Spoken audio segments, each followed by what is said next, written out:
So first of all, we'll start with marginal cost. If we have a cost function, C of x, where x is the number of items produced, and C of x is the total cost, then we can say that the marginal cost function is C prime of x, the derivative. And what this function gives us, the marginal cost, it tells us the cost to produce the x plus first item. So for example, if I ask for the marginal cost at 3 items, that is the increase in costs when producing the fourth item, the increase in producing the next item. Similarly, marginal revenue. If we have a revenue function, R of x, where x is the number of items sold, and R of x is the revenue earned, then R prime of x is the marginal revenue function. What it tells us is the increase in revenue that will occur by selling the x plus first item. So for example, the marginal revenue at 50 items sold is the increase in revenue that will occur when you sell the 51st item, the next item. Lastly, marginal profit then, much the same. If we have a profit function P of x, the P prime function gives us the marginal profit. It tells us the increase or decrease in profit that will occur when selling the x plus first item.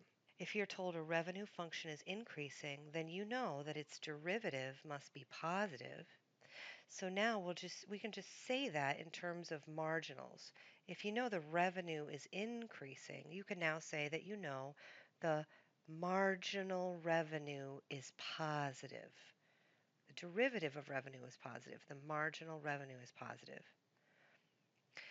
If you know a revenue is decreasing, you know marginal revenue is negative. And similarly, you can say the same for the cost and marginal cost and profit and marginal profit. Something to be aware of that students do often confuse. If you say that you have a positive marginal profit, that does not mean that the profit is positive.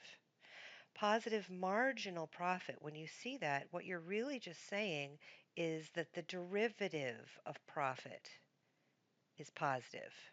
That only tells you then that the profit is increasing. Similarly, then, negative marginal profit only tells you that P prime is negative, therefore the profit is decreasing. Let's try an example. So example 6 gives us a function R of x. It says for sales between 100 items and 900 items, this R of x function, this third degree polynomial, gives the revenue earned in dollars. We want to numerically estimate the marginal revenue when they sell 107 items, and then we'll do it again for 570 items. So all this is saying is to numerically estimate R prime of 107, and we're going to numerically estimate R prime of 570. And then we can interpret those values. To numerically estimate a derivative, we know that we need to use Excel. So I'll go ahead and open up Excel to help us with this calculation. All right, over here in Excel, I have created the worksheet that will help us estimate the derivative at x is 107 and at x is 570. I went ahead and made all the cells round out 11 decimal places just so we get as much accuracy as we can out of this calculation.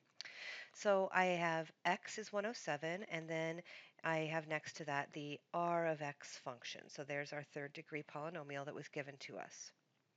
Then over here in column C, remember, we take the x value, we go a teeny tiny bit to the right. So I took the x and added 0.0000001. So I'm a little tiny bit to the right of the original point. And then I evaluate our r of x function at that new x value. So now I have 1 point, x is 107, and then a point right to the right of it is a second point. And then finally in column E, I calculate the average rate of change between those 2 points, which are very close together. That average rate of change gives us an estimate of the f prime value that we're seeking. So I did it for x is 107. I just dragged it down so that the formula is all dragged down for x is 570. So my estimate for f prime of 107 is negative 18746.99. So I'm going to say about negative 18,747. Just an estimate. My estimate for f prime of 570 is 171,299.9. So I'm thinking that's about 300.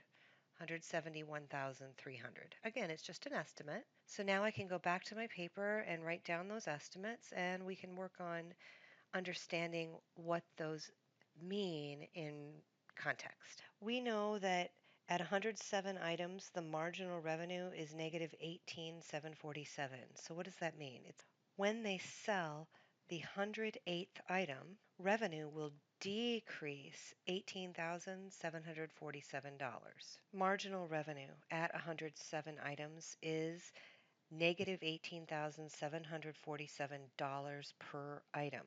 Similarly, when they sell 570 items, revenue is increasing at a rate of $171,300 per item. In other words, the next item will increase revenue by $171,300.